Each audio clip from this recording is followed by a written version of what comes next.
All right, Raj, it looks like everybody's been let in now, so feel free to get started when you're ready. Fantastic. Thank you, Natasha. Good evening, partners. Good evening, early career optometrists. It's 8:03, so on the Eastern Seaboard. So thank you very much, partners and optometrists, for giving up your evening, wherever you are. We've got 66 participants today. Last night we had 89. So again, this just shows a testament to both yourself, partners, and the early career optometrists, and the importance of fulfilling the graduate program and the calendar of events. So there's many of you here who actually have gone through the Year 2 project as partners, subsequently then went on to do Pathway, and today you on this call or webinar with your graduate optometrist. So that's fantastic. So I think a lot of you know what these Year 2 projects actually are about. So, congratulations. And, we're going to hope that this will be a very, very good informative session.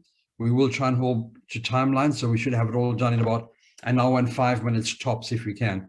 So the Year 2 project is a pivotal moment in the early career optometrist, career. So if you look at it, it's about 18 months into your journey as an optometrist. You pretty much have gone through the clinical aspect, the professionalism, and now it's time to actually stretch your thought as well and deliver a project which sets you up for the rest of your career. For those who have had many graduates over the years, and there are a few of you on this call, you would remember that these were normally a face-to-face intervention. And that would normally take 4 to 6 hours. However, due to the pandemic over the past few years, or the last 4, we've now gone virtual, and these have actually evolved. So I think you will see in terms of what we actually ask the graduate to actually do as part of the Year 2 projects. It's evolved. It's a lot more specific and targeted as well. Just a bit of housekeeping. If I could please ask you to have your cameras on, have a pen and paper nearby. Hopefully you'd have the workbook that Natasha kindly sent through. You'd have that actually open in the background. She may be referring to that. We want this to be a very, very casual webinar. So if you want to ask questions, like I know Jimmy is definitely going to ask questions. Jimmy always asks me questions. So I think, like Jimmy, be brave enough, ask the questions. If you don't ask the questions, we can't help you. And then we'll move on from there. Next slide, please, Natasha. Okay, what's on the agenda? We'll go through the agenda, and then I'll go through the presenters as well, and we'll talk a bit about that. Growth mindset. I think when we looked at how we wanted to challenge our early career optometrists, we thought of the growth mindset. Natasha will take you through what growth mindset versus fixed mindset is later on. However, it is important for us to enable you with the tools to overcome obstacles or challenges that you may face, in the consult room or even outside. I think, we want to actually see the persistence and determination that you have. We know you're very resilient, the early career optometrists on the call, because what you've actually been through for the last 18 months, none of us, older or dinosaur or partner optometrists have been through. Your resilience has been amazing. So, you should be very proud of that.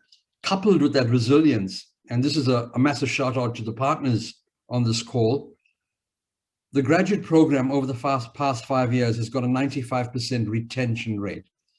There's a lot of reasons, but the primary reason is the partners on this call and on last night's call, and all the other partners who have demonstrated phenomenal pastoral care in the ability to be coaches and mentors to the early career optometrists. So thank you very much, partners. And, we'll ensure that we actually give you the tools to keep mentoring and delivering the pastoral care that we know you can. Next slide, please, Natasha. Sorry, just hang on. Sorry, I forgot about the next 2 parts. It's later out. Go back, please, Natasha. Thank you. After Natasha's growth mindset, we're going to have Kim. A lot of you actually know Kim because you went through the Pathway program with Kim, and you're now partners as well. So I think I counted about 13 of you on this call. Kim's going to take you through personal and professional aspirations. She'll take you through what your career could look like. Where do you want to go with your career? So we've got some beyond the graduate program avenues available to yourself. So Kim will take you through that. The one thing I'd like to shout out as well, there's a lot of perception out there that the graduate program, which is 2 years, is actually then the end of your contract with the store. the contracts with your store are endless. There is no time to it. So it's just a graduate program that's got a 2-year mark to it. And finally, we'll go back to Natasha, who'll talk to you about planning for your projects and what that'll entail. So hopefully you will leave here very well informed, and you'll also have on the last page of your workbooks, you do have Natasha and Kim's contact details, and they're always available. All right, next slide this time, Natasha. Our presenters, I think I know pretty much every one of you, and being the dinosaur Optom, I've been kicked to the sidelines, and Natasha's barely given me 5 slides. Sophie used to give me about 6 or 7 slides when Sophie was here, and she's, for those who actually want to know where Sophie is, she's enjoying a well-deserved paternity leave break, and Natasha has joined us, and she'll be part of Sophie's team even for the future. So I think together with Natasha and Sophie, we have two skilled optometrists. We've also got Kim, who, as I said, most of you know. Kim leads the Pathway program, and already, we've got 60% of our store partners who have now gone through the Pathway program. So that's a massive achievement for Kim and her team.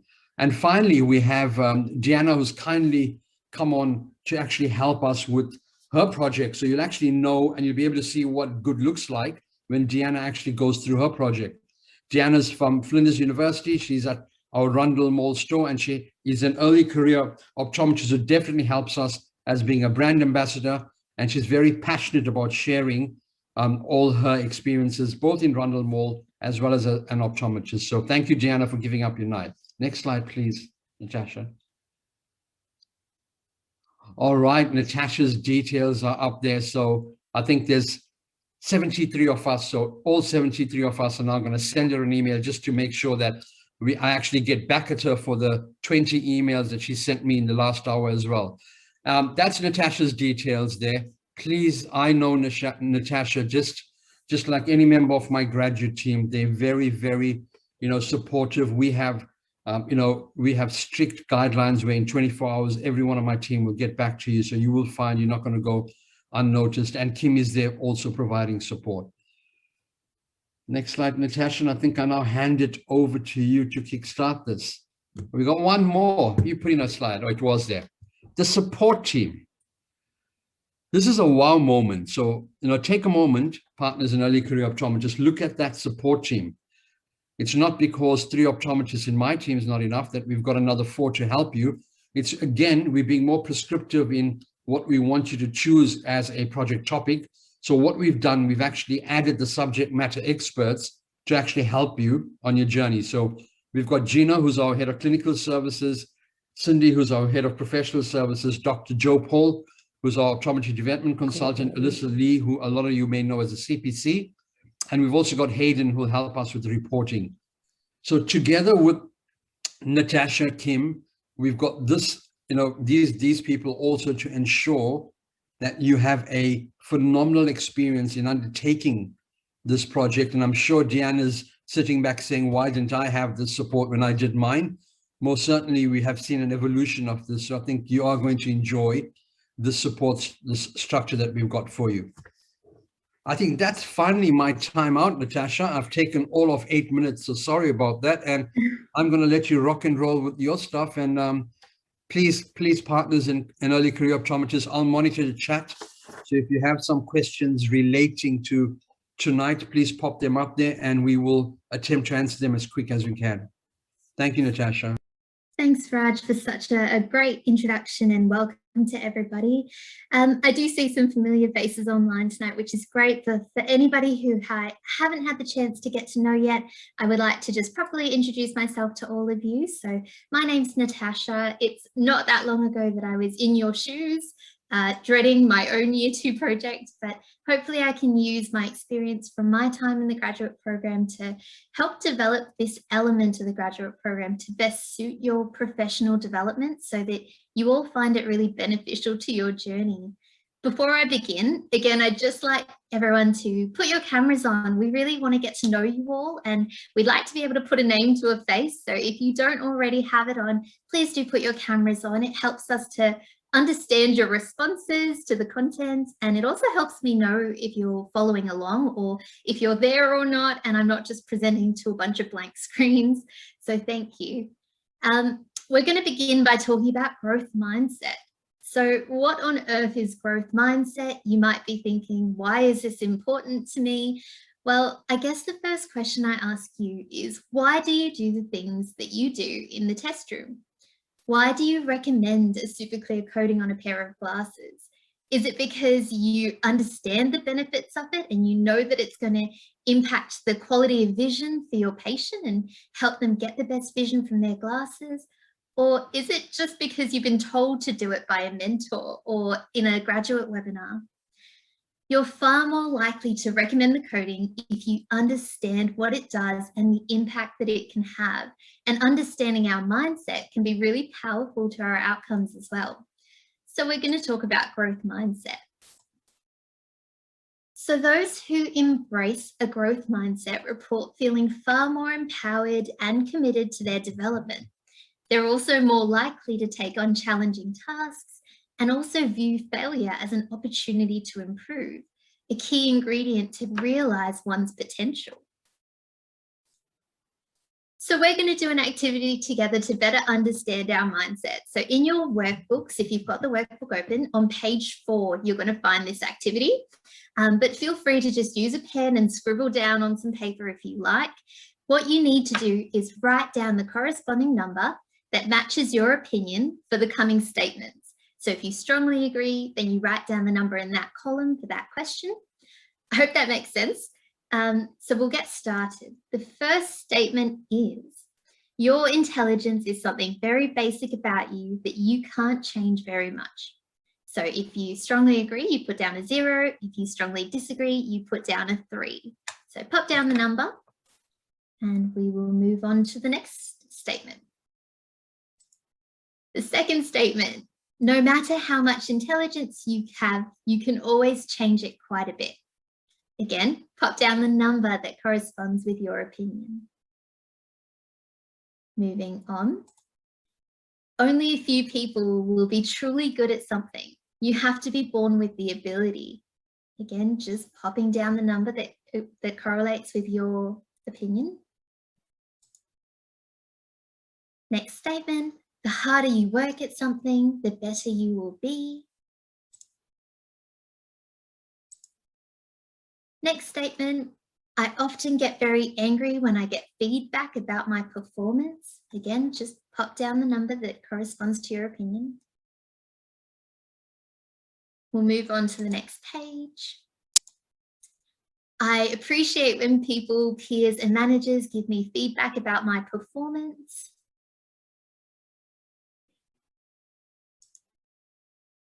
Next statement, truly smart people do not need to try hard.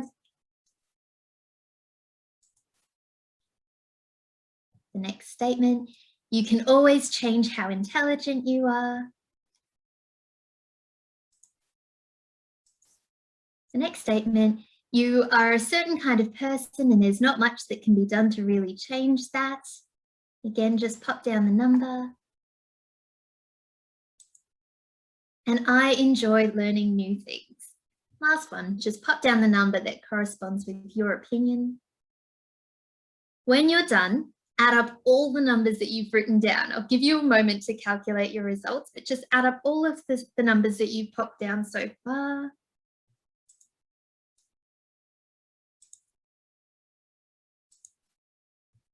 And here is the results table.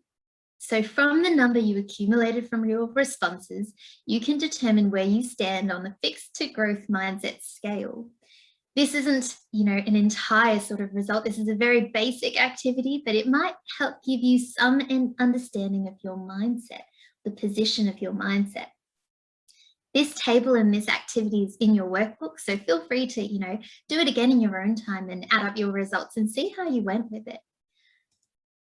Now, to say that you have either a growth mindset or you have a fixed mindset would be inaccurate. People mistakenly believe that people either have a growth mindset or a fixed one. The truth is, we actually shift back and forth between the two, and all of us are susceptible to both mindsets. A person can hold a growth mindset about one area of their life or their work, and a fixed mindset in another area, or they may shift in and out of a growth mindset. So for example, I might have a growth mindset towards my career. However, I could have a fixed mindset towards a year 2 project.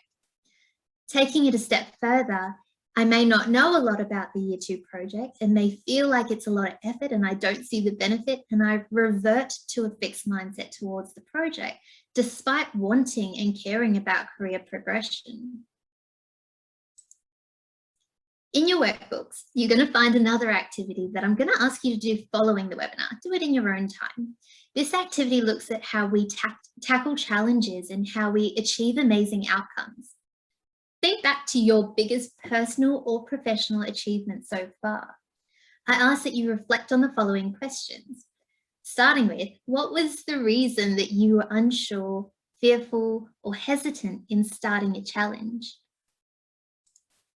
What did you do to get started on working towards your goal, and what made it easier for you? What did you do when things got tough? How did you feel about yourself when you were successful or you achieved your goal? What did you learn from going through that experience that you can apply to future challenges? When things got tough, what did you do specifically to overcome the adversity? With challenge comes great growth. We may not always have a growth mindset. However, if we want to learn a new skill that's important for our personal or professional lives, we're much more likely to succeed if we approach it with a growth mindset. And with this in mind, I'm going to pass over to Kim now to discuss your personal and professional career aspirations. So Kim, I'll hand over to you now. Thank you, Natasha, and good evening, everybody. Great to see some familiar faces on here tonight. So looking forward to taking you through in some more detail, moving on from growth mindset and how this practically can sort of work out for you in next steps on your project. So next slide, please.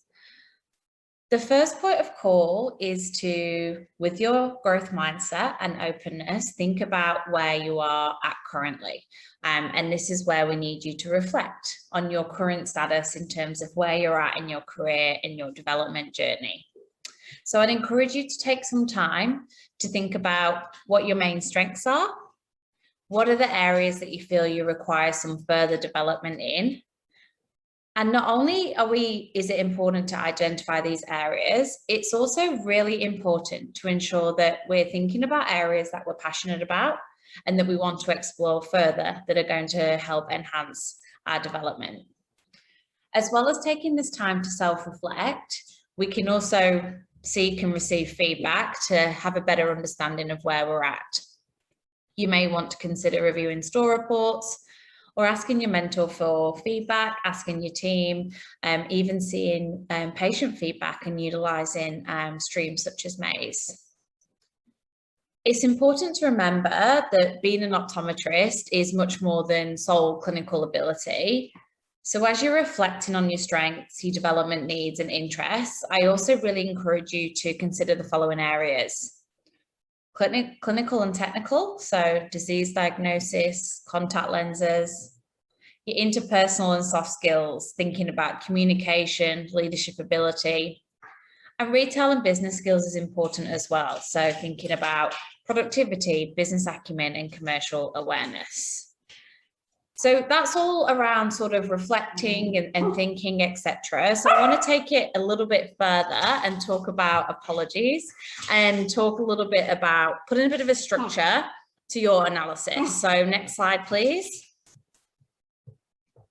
And a great way to do that, and you will have, many of you I'm sure are familiar with the term SWOT analysis. And sometimes we associate a SWOT analysis with analysing a business or a thing, but it's actually a great tool to use for our own development. So on the SWOT, we have strengths and weaknesses, which are always internal factors, and opportunities and threats, which are external. So let me take you through those now. Strengths are identifying your internal area of capability, areas you're good at, things that you do well, and qualities that separate you from your colleagues. On the flip side, weaknesses are the areas that you identify need improvement within yourself. It's really important to be honest about these things. Think about what you're lacking in from a skills and people perspective, and think about perhaps what you've noticed others do better around you. So the opportunities are the areas that we can utilize to grow. So thinking about what you can do within your current situation and how you can accomplish it. And then our threats are things that may threaten growth. So considering what may impact our success, what may prevent us from achieving our goals, and what difficulties we might run into. So pre-identification of challenges. If I can just go to the next slide, please, Natasha. And in your workbooks that Natasha's already sent out to you, we've made it nice and easy. We've put together a template that you can utilize to conduct that SWOT analysis on yourself. And next slide, please. Okay, so I probably spent a little bit too long talking about the Pathway program last night, and that's not what we're all here to hear about. So I'm going to hand over to Natasha, who's going to give you an overview on and where you can go and beyond the grad program career opportunities. Thanks, Kim. Nothing wrong with talking about pathways. It's very exciting and it's a great opportunity, but now that we've sort of thought about, where are you now and looking at your skills, your strengths and your weaknesses, the next step is to consider where do you want to be or the direction that you want to go in with your career. What are your overall career aspirations? So there is a reflective exercise in the workbook as well that I do recommend you go through in your own time. There are some potential next steps as you consider your goals. Definitely not a definitive list. However, it's designed to prompt you to think about and how to keep yourself engaged within the profession and continue your development ongoing. So what career opportunities lie beyond the graduate program? I'm sure you are quite familiar with the Pathway program and the Journey to Partnership. It is a leading edge intensive program developed to equip you with the knowledge and development you need to play a role in the future of Specsavers as a joint venture partner. But there are other opportunities that might interest you beyond the graduate program. So for example, you might be interested in pursuing further education. You might want to pursue an area of your own interest. You might want to build on clinical expertise through further education. You might be interested in pediatrics or contact lenses or glaucoma management. Further education could be formal by doing a postgraduate course that's offered by a variety of different institutions like the ACO or a number of the universities.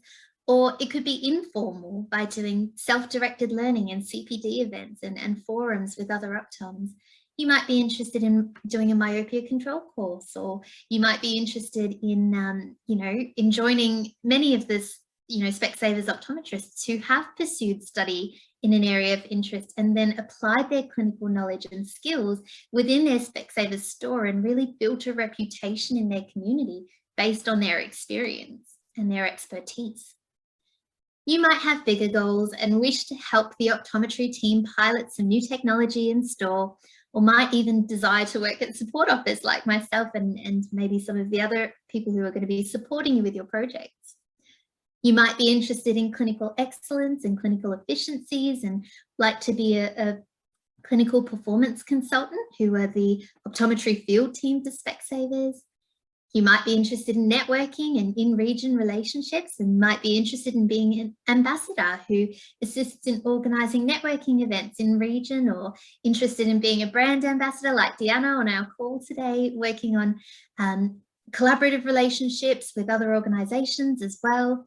There's so many opportunities that exist for you beyond the graduate program. And aside from that, there's nothing wrong with continuing to focus on building your variety of experience just through your clinical practice and continue to develop your clinical expertise, learning or experiencing new environments, learning from your experts, local community involvement, doing outreach programs. There's all sorts of opportunities that exist for you after your Year 2 project.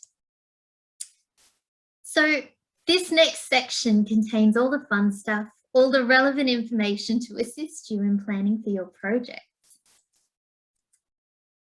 So what is the Year 2 project? I know that the last year of your career has been focused on building your clinical competency and confidence within the test room, and I'm sure you're all very proficient at this now. In your first year of practice, you really focus on understanding your own performance and development needs. But now as a second year grad, we hope to support you to step outside the comfort of your own test room.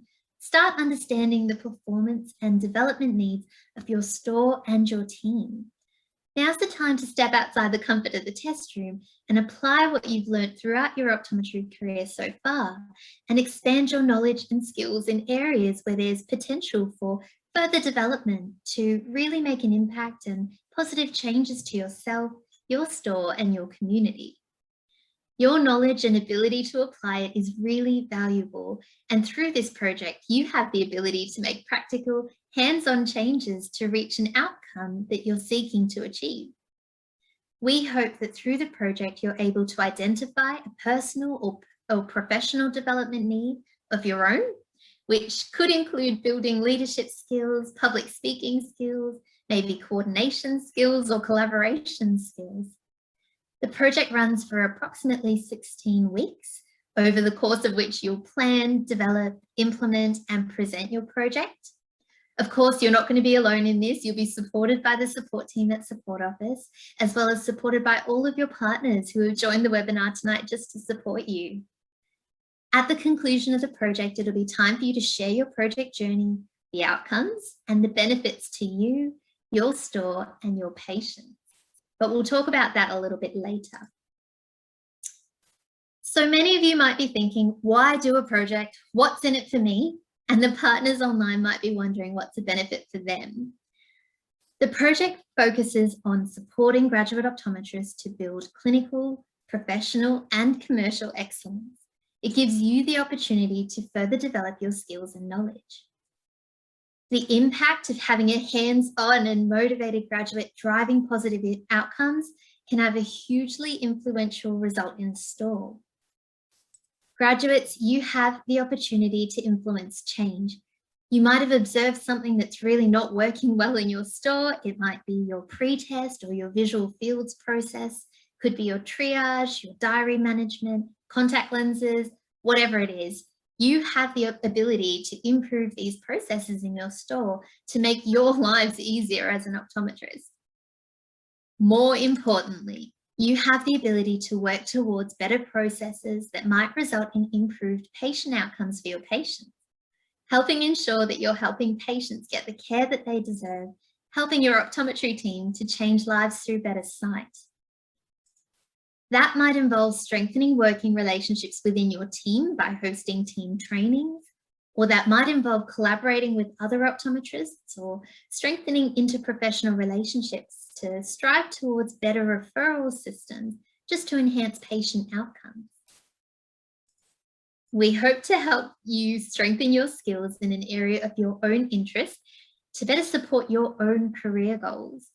That might mean doing the project as that might mean that you're doing the project as it's a requirement to enter the pathway program, or that might mean that you're interested in working with the optometry team to pilot new technology in store, or interested in being an interprofessional ambassador. This is your opportunity to build your brand, put your name out there, and set yourself up for a successful career wherever your interest lies. As a graduate, this project gives you the opportunity to make an impact in your store, an impact to your own knowledge and skills, an impact to an individual team member, and of course, the impact that you can have on our patients' lives as well. But if none of those things are a motivator for you, then maybe this might be. There are some really generous prizes up for grabs. So if none of those things are the motivator, but money might be your motivator, then this might be a reason for you to do a project, because there are prizes available. So how do we do it? What are the different steps involved? So as an outline for you, your project timeline will look something like this. There are 6 key stages of the project, and we're going to step you through all of these stages. But just as a quick guide, your project looks something like this. Step 1, find your focus area. Step 2, select a specific topic. Step 3, create a project plan. Step 4, implement the project. Step 5, collate results and report. Step 6, present your project. For those of you following along with the workbook, this guide can be found on page 3. So we're now going to go through these steps in a little bit more detail. And the first step involves finding your focus. So a focus area is an area or an avenue of career progression that interests you. So where do your interests lie? So with this in mind, your first step is selecting an appropriate focus area that interests you. There are 3 focus areas for you to choose from. Number 1 being leadership capabilities. Number 2, leading clinical excellence. And number 3, professional ambassadorship. So I'm going to talk you through what these focus areas look like. So leadership capabilities involves working on your leadership skills. You might find that maybe leadership is not your strongest point, and that maybe that's the reason that you choose this avenue to develop your leadership skills. Or on the contrary, you might be a natural born leader and just looking for the opportunity to show up your amazing leadership skills in leading your team to success. You might want to pick this topic if you feel like your knowledge of the business aspect of optometry is lacking, or if the business of optometry interests you. It's a great way to understand all the different facets to owning your own practice someday, and is a great precursor to the Pathway program, as it'll help teach you about business growth and operational excellence. But maybe you're more interested in leading clinical outcomes and efficiencies in store, and might be more inclined to lead a project focusing on the improvement of clinical efficiencies through implementation of team training, or focusing on enhancing utilization of clinical technology to improve patient outcomes. This topic might be more ideal if you care about clinical efficiency and want to take a leadership approach to enhancing the clinical experience for optoms, retail staff, and patients. You might be interested in this topic if you've noticed something in store that's not quite working well, whether that is the bottleneck at pretest, or poor OCT scan quality, or poor reliability of visual field test results. At Specsavers, we invest in our technology to help enhance patient health outcomes, to provide our optometrists with the best technology to enhance your ability to detect and diagnose different ocular pathologies. However, having the technology is one thing, and being able to utilize the technology to the best of its ability can sometimes be a different story if the equipment's not really being used to its full potential. So if you're passionate about clinical efficiency and store processes, then maybe this might be the right area for you. And maybe you're more interested in the promotion of optometry and eye health, and might be more inclined to deliver a project focusing on increasing interprofessional collaboration in your community by implementing a networking, education, or collaborative event with healthcare practitioners in your region. You might be more interested in research and working with peak bodies or research centres. This topic might mean that you host a CPD night or an educational night for the optoms in your store. You could extend that invitation to other optoms from nearby stores. You could even reach out to GPs or pharmacists in your area to inform them of all the equipment you have in store and your patient management abilities, and that you and other optoms have in store, to help build better referral relationships. Or you could collaborate with Glaucoma Australia or other peak bodies to educate our optoms on the benefits of referring to Glaucoma Australia and the benefits it has for our patients. Or you might be interested in joining Joe in his project involving research for the Macular Foundation. This focus area would be most ideal for someone who aspires to be a professional ambassador, representing optometry within Specsavers and interprofessional relationships, and aspires to promote eye health and optometry. So now I'm going to pass back to Kim to talk about selecting your topic. So Kim, back to you. Thanks, Tash. So I'll take you now through some more detail of tips and ways to sort of progress and select the right topic for you. So next slide, please. So as we've discussed today, the first step is finding your focus. So engaging and connecting to that idea that really fits with you, where you see yourself progressing, your development needs, and something that you're passionate about. However, what's really important to note is that not only is it important to align with your career goals, we really need to ensure that it aligns with store opportunities as well. So next slide, please. Oh, sorry, just go back one slide. Sorry, Tash. So just before I talk about the objective setting, what I'd like to just take you through here is how important it is to speak to your directors and speak to your team as well. Looking at reports, ensuring that you've got the evidence to back up what thoughts and feelings you may have about the opportunities that present themselves. And if your store's already achieving in a particular area, and progressing well, it may be something that you don't want to focus on. It's all about setting something relevant and more challenging. Example, if visual fields is already at 90% on same day, I wouldn't recommend choosing that topic. So when you've gone through that process, you've sought feedback, you've got a good understanding of what aligns with both the store and your own progression, it's really then the time to start focusing on your objectives and how you can go about setting these. So I'll take you through that now. Next slide, please. Okay, so we use a fairly straightforward acronym here, what we refer to as SMART objectives. So the first one is that it needs to be specific. So that's all about targeting a specific area for improvement. For example, increasing same-day visual fields from 60% to 85%. Then we need to be able to measure the outcome. So measuring the outcome can play out in different ways, but you need to quantify that goal and be able to define what the indicator of progress looks like. Again, utilizing reports, utilizing your mentors to get a good understanding of what's important. And also just remember that when you are thinking about measuring a particular area, consider what is reported on and what you'll be able to demonstrate. And you may be thinking, some of the areas aren't necessarily tangible result. This is what we need to increase. But say, for example, you're working on relationships and networking or ambassadorship, etc.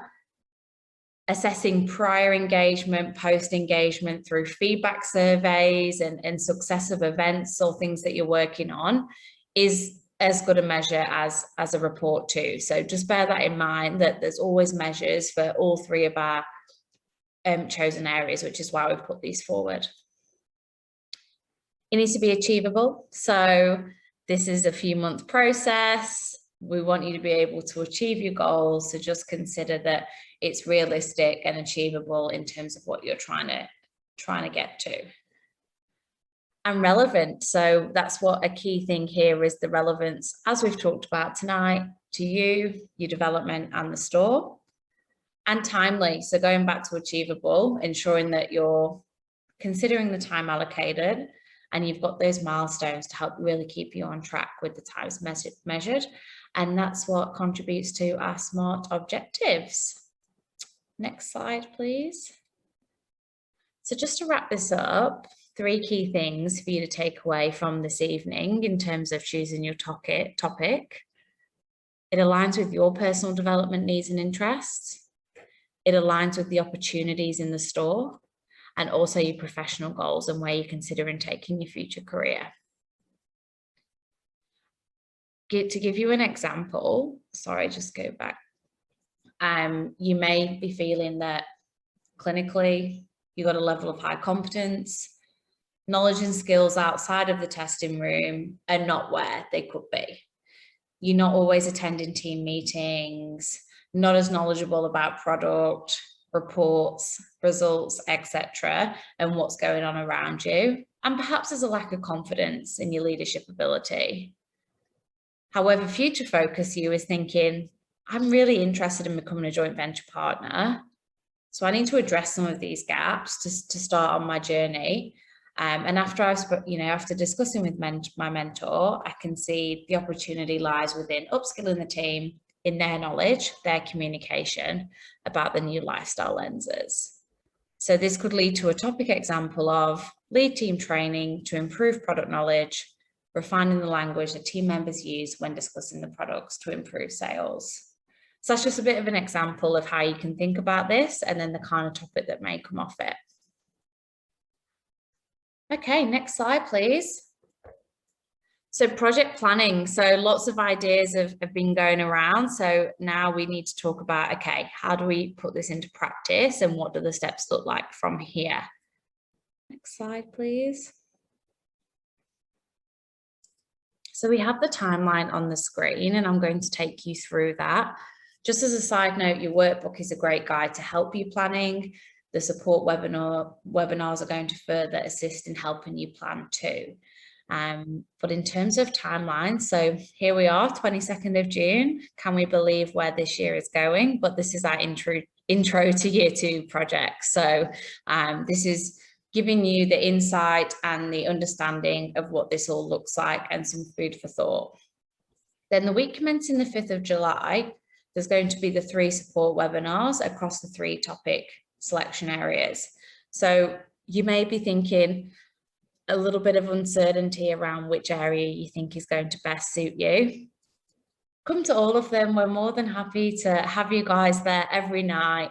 They're a great opportunity to understand all the areas. There'll be some similarities in terms of process and the way we go about it, but those webinars are really set up for after you've had the reflection from today, the ideas are beginning to flow, how you can understand the topics in more detail to choose which is best for you. 19th of July is topic selection and submission. And then we're looking for 26th July is a good time for you to start implementing your project, getting those plans in place and really moving forwards, which gives you a nice 8-week approximately time frame to when we suggest collating results and reporting, because on the 4th of October is when you will submit your projects and your presentations, which Natasha is going to take you through in a little bit more detail later. And the 25th of October, which is very exciting, where we will be allocating our prizes at our awards night webinar. Next slide, please. Okay, how are you going to achieve your objectives? Next slide. So what I want to sort of take you through in terms of answering the question on how you're going to achieve your objectives is you're probably wondering, what does success look like and what does good look like? So once I've got my idea, got my topic, and I'm moving forwards, how do I know that I'm on track and delivering what I need to? So I'm going to take you through that now. What you'll see on the screen here is the 5 graduate capabilities that are the same across all 3 subject areas. So first one being owning your own development. So we're looking to really see that you have thought about your development needs when choosing your area. You have those personal goals. You're seeking feedback on a regular basis and making sure that you're putting your best foot forward on ways to improve. And then you've actually demonstrated the progress in achieving those goals. Our customer and our patient is at the heart of everything we do here at Specsavers, as you all know. So whenever you're thinking about any particular topic in the capability area, we want you to show a strong understanding of the current customer journey and future need. And also to demonstrate that you've prioritized the experience throughout the project. Supporting business growth, again, isn't solely supporting KPI results. It can be anything that helps your business grow and helps meet the need of the opportunity that you identified. So understanding current state, identifying opportunities and processes that could benefit from growth, and then demonstrating that you're committed to achieving the result. We're not looking for 20% increases in conversion here. If you can achieve that, that's amazing. We're looking just for you to demonstrate how you've gone about it. And that's what we really want to see, not the end result itself. Teamwork and leadership. I think we've, spoken a lot this evening around the importance of collaborating with your store partners, with your team, and also taking accountability with your team and utilizing and engaging those key stakeholders. And finally, embracing and leading change. If you don't embrace change, you can't lead change. So being a positive influencer in change in your stores, encouraging your team to change, which is not always the easiest thing to do. And also ensuring that, again, back to that plan and that idea, that you've demonstrated that you understand why this particular area needs to change and how you work towards it. So there are graduate capabilities that we will be assessing all of our presentations against. And I think I'm going to hand back over to you. Yes, thanks, Kim. So now we're going to talk about the implementation and results collection for your project. So the initial steps prior to implementing change would include observing the current landscape in store and collecting some data to create your baselines. Once you've got your baselines, then we suggest you start implementing changes in store. The implementation stage of the project should run for about 8 weeks, and you should be collecting data as you go so that it doesn't accumulate and it becomes a big task at the end of your project. Once the 8 weeks are up, then you can summarize the data collected to measure the impacts of your project. And just like Kim said, the best project isn't necessarily the one that's got the best results at the end. It's more about the processes that you put into action. Once all your data is collected and summarized, it's time to prepare your presentation. I know a few of you might be dreading this part of the project, so just to put you all at ease, your presentations are to be conducted as a voiceover on a PowerPoint slide deck. So you won't be standing up in front of anyone presenting or expressing your great public speaking skills, which I'm sure you all have. It's just a voiceover on a PowerPoint slide deck. So for your presentations, you'll be provided with the PowerPoint template to populate, and you just need to talk through your project journey, outcomes for your own development and for your store, and the next steps. You'll be asked to create a simple presentation just by recording your voiceover on the slides. It's not that scary at all. And the presentation should go for no longer than 10 minutes. We will collate all the presentations, and Kim and myself will be grading the projects and selecting the finalists. The finalists will then be asked to present their projects to the rest of the cohort on a webinar just like this, so that you can hear what your fellow graduates have achieved and potentially take away some suggestions that you and your store partners might actually decide to implement in your store. And now that's enough from me and Kim. We're going to hand over to Deanna now. So Deanna is online and she did the project last year. She was one of our project finalists. She delivered a really great project and we're very lucky to have her online. So Deanna, are you there? Yeah, thanks Natasha for introducing me. All yours. So as Natasha said, my name is Deanna. I'm an optometrist from the Rundle Mall store in Adelaide, and I completed my project last year. So hopefully I can give you guys an example, maybe inspire you and give you some tips. Next slide, thanks there. So firstly, I'll touch on what I did for my project. So I know an example can be really helpful when you start brainstorming what you want your project to be on and look like. I'll touch on my project journey, the influence of my project on my store, and then lastly, finish off with some tips. So next slide, thanks. So to begin with, the topic I chose was improving patient waiting time and triage to increase revenue and patients per clinic. So next slide there. So the reasons for my topic choice was I identified that clinic flow, triage, and patient and optometrist satisfaction with this was one of my key areas of interest.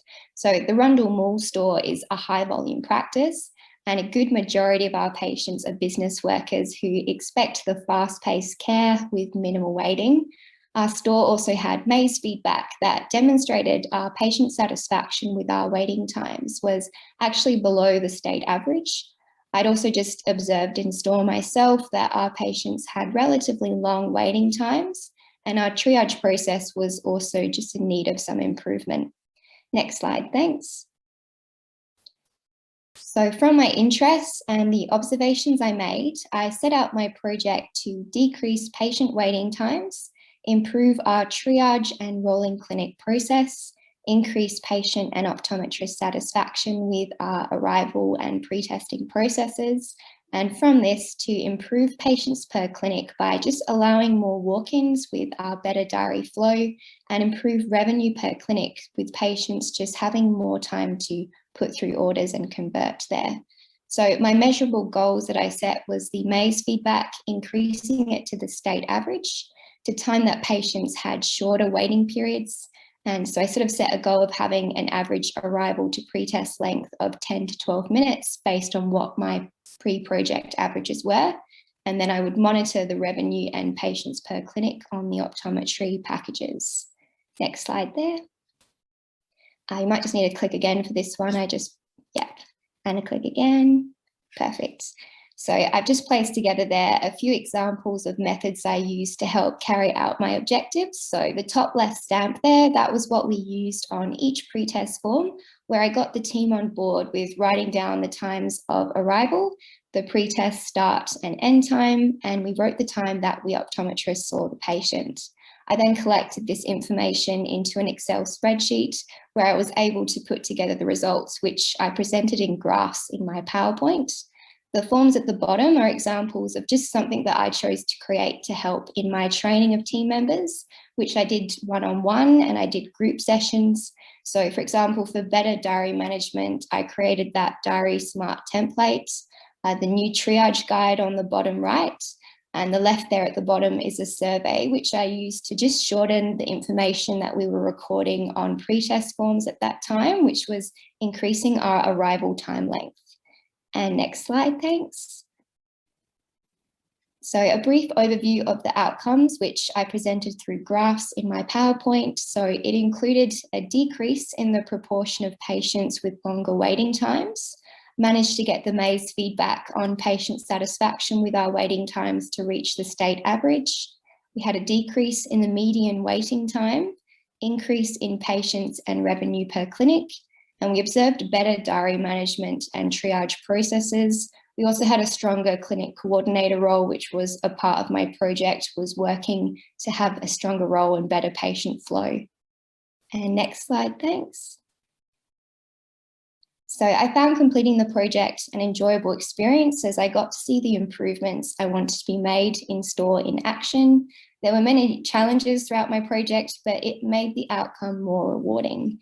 The project also gave me the chance to see how even small changes to the store can produce a large positive outcome, which hopefully some of you will get to experience as well. I was also able to reflect on my interests in optometry and business and my future directions with Specsavers. And next slide, thanks. So the project allowed me to further develop my confidence in training team members and making changes, my leadership skills, organisational skills, and clinic and business awareness. Particularly, I found my familiarity with Maze and the optometry packages, the store reports, to be really helpful going forward. And next slide, thanks. So to give you an example of how your projects could potentially contribute to your store, I found that since my project, we've had better diary management. We'll commonly still throw around the phrase "be diary smart," or occasionally the opposite. We're all more aware now of patient waiting times and setting patient expectations to avoid bad feedback. Everyone's more accepting of the importance of a pre-tester role to keep the diary flow, and we have a stronger clinic coordinator role. And next slide, thanks.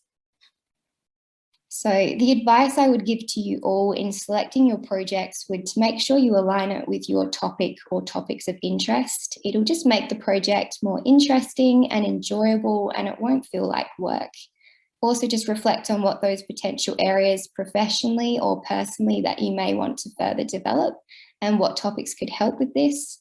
Observe what may need improving in your store so that maybe you can make a difference at the end of your project.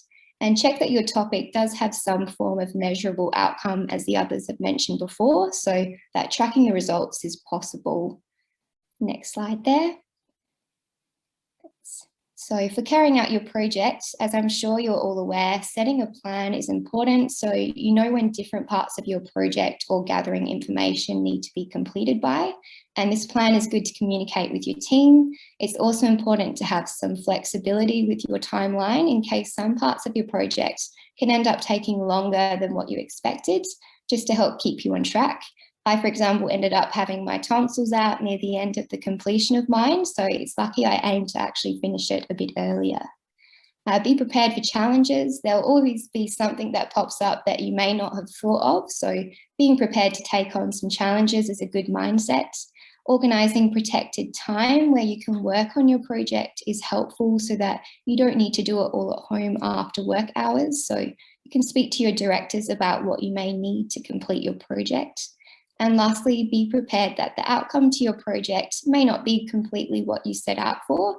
I wanted to have sort of a dramatic decrease in patient waiting times, but sometimes even those small differences are enough. And if your project doesn't go to plan, then you can just present what variables affected it. And that alone can be interesting knowledge to gain from completing the project. So thanks for all for listening. I hope good luck with all your projects as well. Thanks for that, Natasha. Perfect. Thanks so much, Deanna, for sharing your project with all of us. If this wants to flick to the next slide, just very quickly, tomorrow you will all receive an email from me with registration for the support webinars.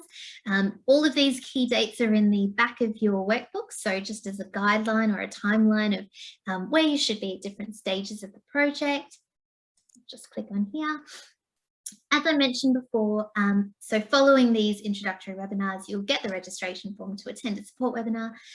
You don't need to attend all 3 webinars. You can just attend the one that, suits your area of interest the most. If you're sitting on the fence and not sure which one you want to attend, by all means, you can attend more than one if you want. You can attend all 3 if you want. It's a really great opportunity to meet the optometry team and different members who are going to be supporting you with your projects to give you a lot more detail around what a project in this area might look like. So we've never done these support webinars before. You're the first cohort to get them, and you're very lucky to have these people that have dedicated their time to help support you guys understand the optometry world a little bit better. So you'll receive some registrations for that. Now, what I might do is I'm just going to stop sharing my screen there so we can see you all. Now, feel free to ask us any questions. If any of you have any questions, we've got Deanna online who's happy to answer any questions for you guys. We've got Raj and Kim online as well. So does anybody have any questions about a project that you're thinking about, or any questions about the process at all?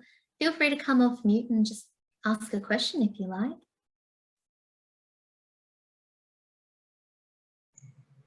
I got a question for Deanna. Yeah. Hi, Deanna. Hello. When you chose your project, was that the first thing that came into your mind, or was that a process that you went through before you made the choice? For me, I've always had an interest in triage, so I've always been really keen to get the front staff onto, what should be walked in, when, why, when it should be put in. And then stemming into that also, as I mentioned, the business workers, etc. Lots of grumpy patients coming into my room that were really upset with the waiting times. And all of that put together through my first sort of year and a half that it had been then, I just thought, yeah, this is what I want to do it on. I think I can improve this. So I think it was just that really triggered me into that sort of topic. So yeah, if you picked up on something in store that maybe you want to improve on and it aligns with your interest. Yeah. Was there another question about that there, Jimmy? Was it? No, I just wanted to find out whether it was your first choice or yeah, deliver, because I think a lot of the guys might be finding it that, they're not really 100% sure on topics at the moment. Okay, yeah. I thought it might be a good guidance to see, how that decision process can be made. Yeah, I'd recommend doing a bit of like a little brainstorming flowchart diagram with your interests, and then maybe write a list of what may need improvement in your store and just see if any of those things line up. Also, I had a little chat to my store partners as well, just to see what they thought maybe needed improvement in the store. And theirs, luckily for me, it aligned with what my interest was. Thanks. Thank you. Any other questions? Anyone else with a question for any of us online at the moment? Feel free to come off mute and just ask your question if you like.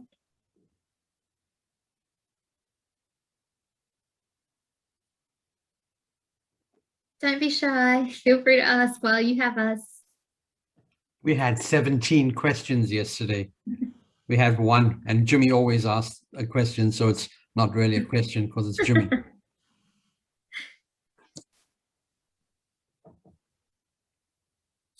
I've got a quick one. Yeah, hello. Hi, it's been a little while since I've come across the second year projects. I was just curious, is this still done as a group format or is it more individual now? Definitely individual. So, I mean, there might be an instance where a store might have more than one graduate. So as you can imagine, you know, having multiple graduates implementing different things within the same store can be quite confusing for the front of house team. It can be quite confusing for patients, them being offered all these different things.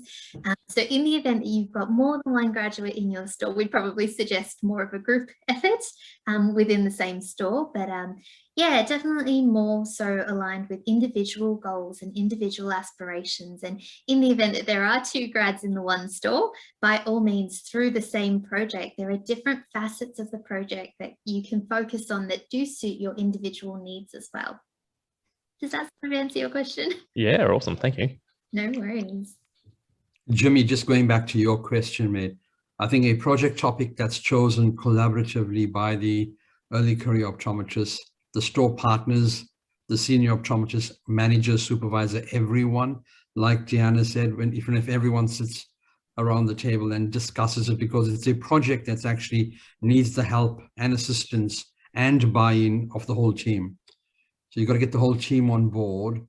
You know, the early career optometrists can only influence certain measures from their room. There's a lot of stuff that needs to be actually, you know, influenced outside the room, like Deanna's project. So I think, you know, it should be something that it's just not the early career optometrist that chooses. They may choose their area of interest. However, everything should be done in, you know, in collaboration and in a discussion. Yeah, I think the biggest dilemma that I have is if a graduate is particularly interested in one area, but it doesn't fit the store's need, and there's a big, let's say, misalignment of where the store opportunities are, what the graduate interests are, that's going to be a more of a difficult conversation to have in directing that. And I thought, what store opportunities are store opportunities, we can't really change that. But certainly the interest is an area that we can have look into different areas to see which is interested. And that's why my question to Deanna was whether it was, I mean, your lucky case, I guess, because it was already aligned, but I'm trying to get my head around to see how that conversation can be better, or how that support and mentorship can be better in that way. So that was a reason for question. It's a very easy one, Jimmy. You got to meet midway. There's always a midway. Okay, fair enough. There's always a midway, and there's always something. You got to be, you know, receptive to a project from a early career optometrist, purely because then you're going to get a positive outcome.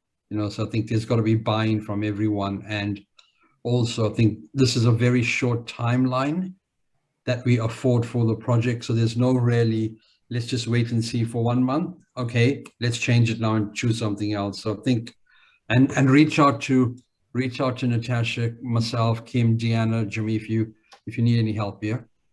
Of course, thank you. Hi guys, sorry. I think the biggest one is for us is that there's been some CBD events that we organized through sort of us as optometrists and partners, where we had a collaborative group help us with this. Is that still going after COVID, or is that completely stopped? Because I guess that's a big one at the moment, to get people involved more and get CBD out to optometrists on a more local level, because that's really a yearning for all of us as optometrists in stores. So that would be something big for us in a more rural community, especially. So what is the support available at the moment towards that? So obviously, you know, COVID safety is the priority, and depending on what region you're in at the moment, there might be all very far away, South Australia, in the middle of nowhere. Yeah. So, you know, I mean, committed that we're, you know, adhering to all COVID safe guidelines and whatnot. I don't see any reason as to why you couldn't look into having a CPD evening or something of the sort, in which we can have some members from our optometry team supporting you guys with your project, so that you can offer something similar to that. And if that's something that your graduates really interested in, then by all means, I would suggest attending the third support webinar, in which you can directly ask the members of the optometry team on more specifics of what that might look like, and we can help support you with it. But I think that's a really good option. And I think if that's a need in your community, then by all means, what better way to do it than through the Year 2 project? Tash, I don't want to dob Joe in, but I will dob Joe in. Joe, did you want to add to anything that to answer Barbara's question? I was just going to say exactly what Tash said. Joe. There you go. Yeah, I've been here the whole time. The one. Just going to say to echo what Tash said. We'll go through a lot more detail in the sort of that third support webinar on that, but certainly CPD events like that are absolutely on the cards, provided, of course, that it is COVID safe at the time. So South Australia is looking good. Possibly wouldn't recommend it if we're talking inner Sydney at the moment, but South Australia definitely. Thanks, Joe. Hope that helps. Anyone else with sort of a question or a query that's I have a question. Yeah, hello. Hi, so my question is to Deanna. Yeah. I was wondering, what were the biggest obstacles you faced while implementing your project in store, and how did you overcome it? Yeah, so there were quite a few challenges, as I mentioned. Probably didn't have time to go through all of them. Some of them were about how I went about with my objectives, just with, for example, training my team members. So I don't work on every day with my team members, so it made it quite difficult to organise that one-on-one session.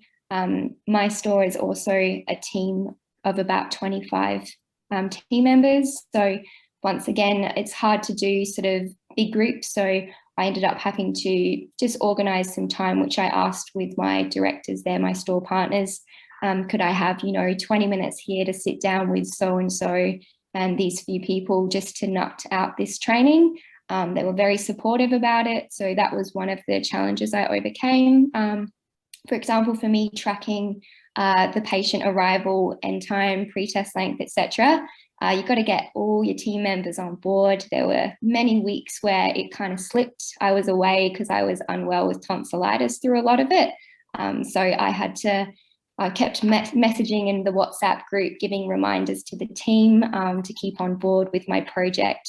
So I'd really suggest to all of you that if you are needing your team to really contribute to your project and help support it, making sure that you're continuously reminding them about why you're doing your project, how they can help you. I went round and I stuck little stickers to each of the computers that said, "Be Diary Smart." They're still there. My team members are still being Diary Smart, which is nice. So that was another challenge as well. I got a little bit overloaded with the results and the numbers that I was collating into my Excel spreadsheet. So I'd say, don't go crazy with your project. I went a little bit like, I don't know how many results I had in the end. Think about it within reason. They were probably the main challenges for me. And then just with lifestyle and just balance with me being unwell, that was a challenge in itself. But that's where it comes down to having that work little bit of time each week. So I had like every Tuesday afternoon was my project time. And that's how I managed to complete my project and keep it on track. Was there any other questions, or have you got any challenges in mind that you think, have you got a topic in mind yet? No, I don't have any other questions, thanks. Yeah. But I think we did a store project recently where we were trying to increase lifestyle lenses because we noticed that we weren't dispensing many of them.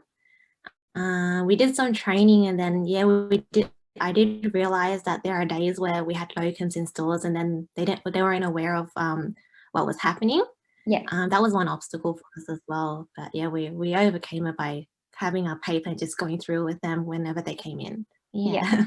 I'd probably suggest, just listing out outliers to your project as well and variables that affect it. That's just something you can put into your results, so that if your results are swayed, you at least say, hey, these were the challenges and this is why I got what I did.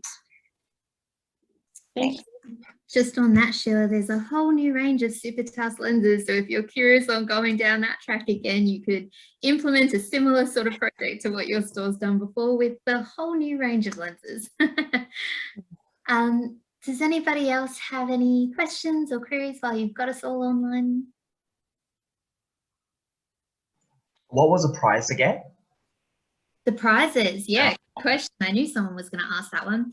So the prizes are some very generous gift cards. You can do whatever you wish with them, but the prizes are gift cards.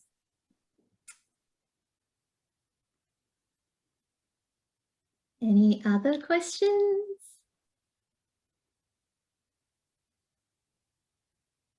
I just had a question about a store with multiple graduates. Yes. Would the best way to do it be to do essentially looking at the same outcome and then individual reports, or would you be able to do essentially completely separate things within reason that you're not overloading the front staff, like maybe someone looking at a dispensing option and one looking at like a clinical type thing? Is that an option as well, or is it better just to do the same thing together? I think it's really important, even if, you know, you have different interests, that you both collaborate together with your store partners about what's involved in the projects. Obviously, you know, keeping in mind the retail team, keeping in mind your patients, keeping in mind the process. When we see a lot of things changing in store at the one time, it doesn't always reflect really accurate results.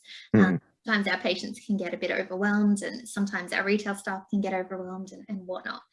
I think what might be the easiest option or the most successful sort of option is collaborating. So within a project, say for example, one graduate prefers the leadership topic and another graduate prefers the clinical excellence topic, for example.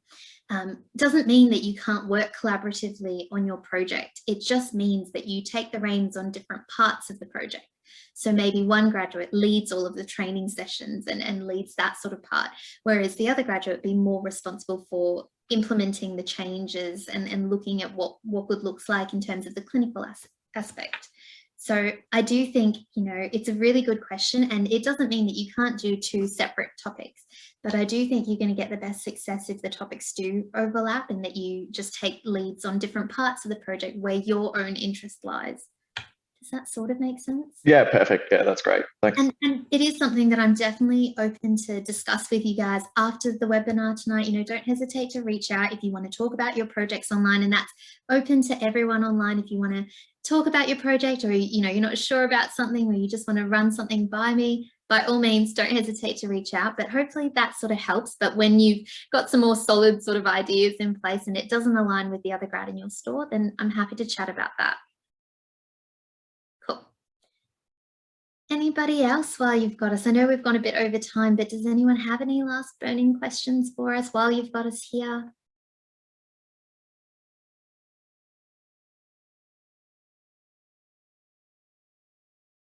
Nope. All right.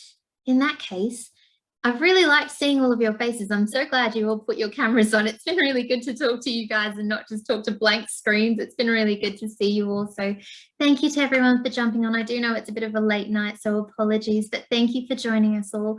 I hope you took something away from it. We look forward to seeing you all at the support webinars. And if there are any questions, by all means, don't hesitate to reach out. Thanks for joining us. Have a good night.